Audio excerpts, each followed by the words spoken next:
Saudara-saudariku yang terkasih dalam Kristus, selamat bertemu kembali dalam kutipan Injil dan renungan harian pada hari ini. Salam sejahtera buat saudara-saudari semua dimanapun Anda berada. Damai dan sukacita oleh Roh Kudus melimpahi dalam hati dan kehidupan saudara-saudari semua. Amin.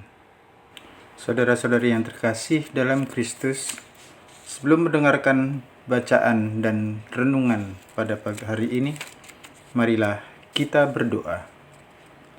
Dalam nama Bapa dan Putra dan Roh Kudus. Amin.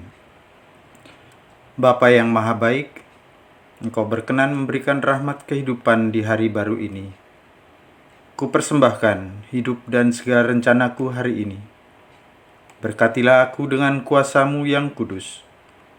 Tuntun aku pula dalam segala kebaikan-Mu, sehingga menjadi berkat bagi keluarga dan semua orang yang kujumpai hari ini.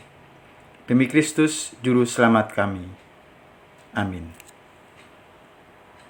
Bacaan pertama dikutip dari surat Rasul Paulus kepada jemaat di Roma, bab 16 ayat 3-9, bab 16 ayat 22-27. Saudara-saudara, sampaikan salamku kepada Priska dan Aquila, teman-teman sekerjaku dalam Kristus Yesus. Mereka telah mempertaruhkan nyawa untuk hidupku. Kepada mereka bukan aku saja yang berterima kasih, tetapi juga semua jemaat bukan Yahudi. Salam juga kepada jemaat di rumah mereka. Salam kepada Epenetus, saudara yang kukasihi. Dialah buah pertama dari daerah Asia untuk Kristus. Salam kepada Maria yang telah bekerja keras untuk kalian. Salam kepada Andronikus dan Yunias, saudara-saudaraku sebangsa, yang pernah dipenjarakan bersama dengan daku. Mereka itu orang-orang terpandang di antara para rasul, dan telah menjadi Kristen sebelum aku. Salam kepada Ampliatus, yang kukasihi dalam Tuhan. Salam kepada Urbanus, teman sekerja kami dalam Kristus. Dan salam kepada Stakis yang kukasihi. Hendaklah kalian saling memberi salam dengan cium kudus. Salam kepada kalian dari semua jemaat Kristen. Salam dalam Tuhan dari Tertius, yaitu aku yang menulis surat ini. Salam bagi kalian dari Gaius yang memberi tumpangan kepadaku, dan bagi seluruh jemaat.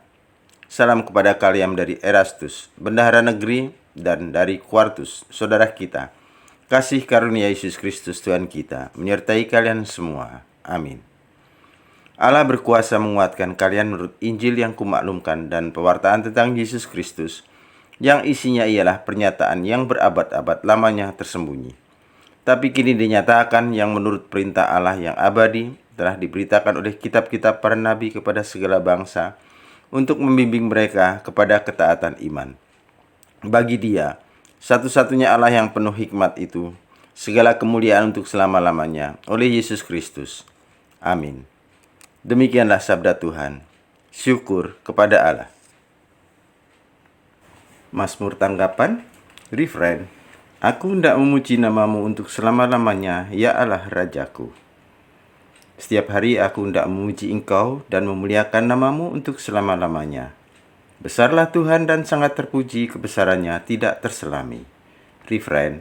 Aku hendak memuji namamu untuk selama-lamanya, ya Allah Rajaku. Angkatan demi angkatan akan memegahkan karya-karyamu dan akan memberitakan keperkasaanmu. Semarak kemuliaanmu yang agung akan kukidungkan, dan karya-karyamu yang ajaib akan kunyanyikan. Refrain. Aku hendak memuji namamu untuk selama-lamanya, ya Allah Rajaku. Segala yang kau jadikan akan bersyukur kepadamu, ya Tuhan, dan orang-orang yang kau kasihi akan memuji Engkau. Mereka akan mengumumkan kemuliaan kerajaanmu dan akan membicarakan keperkasaanmu. Refrain. Aku hendak memuji namamu untuk selama-lamanya, ya Allah Rajaku. Haleluya, haleluya. Yesus Kristus telah menjadi miskin, meskipun Ia kaya, agar kalian menjadi kaya berkat kemiskinannya. Haleluya, haleluya. Semoga Tuhan beserta kita sekarang dan selama-lamanya. Inilah Injil suci menurut Lukas bab 16 ayat 9-15. Dimuliakanlah Tuhan. Yesus berkata kepada murid-muridnya, ikatlah persahabatan dengan mempergunakan mamon yang tidak jujur, supaya jika mamon itu tidak dapat menolong lagi, kalian diterima dalam kemah abadi. Barang siapa setia dalam perkara-perkara kecil, ia setia dalam perkara-perkara besar. Dan barang siapa tidak benar dalam perkara-perkara kecil, ia tidak benar juga dalam perkara-perkara besar. Jadi, jika kalian tidak setia mengurus mamon yang tidak jujur, siapakah yang akan mempercayakan harta sejati kepadamu? Dan jikalau kamu tidak setia dalam harta orang lain, siapakah yang akan menyerahkan hartamu sendiri kepadamu? Seorang hamba tidak mungkin mengabdi dua tuan. Karena jika demikian, ia akan membenci yang seorang dan mengasihi yang lain. Atau ia akan setia kepada yang seorang dan tidak mengindahkan yang lain. Kalian tidak dapat mengabdi kepada Allah dan kepada Mamon. Semuanya itu didengar oleh orang-orang Farisi, hamba-hamba uang itu, dan mereka mencemoohkan Yesus. Maka Yesus berkata kepada mereka, "Kalian membenarkan diri di hadapan orang, tetapi Allah mengetahui hatimu, sebab apa yang dikagumi manusia dibenci oleh Allah." Demikianlah sabda Tuhan. Terpujilah Kristus. Saudara-saudara yang terkasih, kecerdikan yang dimiliki oleh pengikut Yesus haruslah dikembangkan untuk mempertanggungjawabkan apa saja yang dipercayakan kepada kita. Terutama perlu diingatkan agar kecerdikan itu digunakan untuk mendapatkan teman yang menjamin kehidupan abadi. Orang yang bisa dipercaya dalam hal kecil memang akan dipercaya juga dalam hal-hal yang menentukan. Tanggung jawab seperti inilah yang perlu sungguh-sungguh disadari dalam kehidupan orang-orang Kristen. Diingatkan bahwa orang jangan mudah terbius akan berhala kekayaan. Sadarilah bahwa orang tidak mungkin mengabdi pada dua tuan. Yang satu akan dikalahkan karena yang lain, Allah atau kekayaan.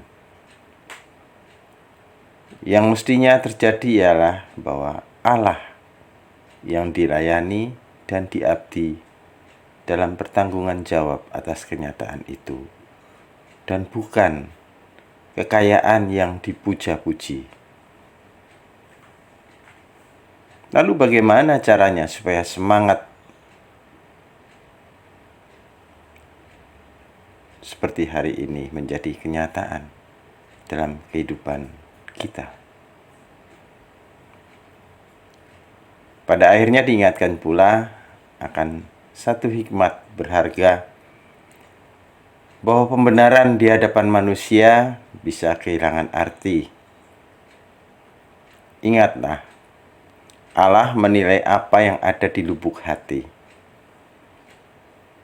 Murid-murid zaman saat ini termasuk kita semua, Anda, saya, dan saudara-saudara semua, perlu pencerahan ini. Kekayaan material tidak bisa dibawa ke dalam kubur. Pepatah pun menegaskan akan hikmat itu. Kekayaan akan jadi kenangan, sedang baik budi akan dibawa mati. Tetap semangat, selamat berkarya, sehat dan bahagia selalu. Berkah dalam, Tuhan memberkati. Kemuliaan kepada Bapa dan Putra dan Roh Kudus, seperti pada permulaan, sekarang, selalu, dan sepanjang segala abad. Amin. Bapa kami yang ada di surga, dimuliakanlah namamu, datanglah kerajaanmu, jadilah kehendak-Mu di atas bumi seperti di dalam surga. Berilah kami rejeki pada hari ini, dan ampunilah kesalahan kami, seperti kami pun mengampuni yang bersalah kepada kami. Dan janganlah masukkan kami ke dalam percobaan, tetapi bebaskanlah kami dari yang jahat. Amin. Dalam nama Bapa dan Putra dan Roh Kudus. Amin.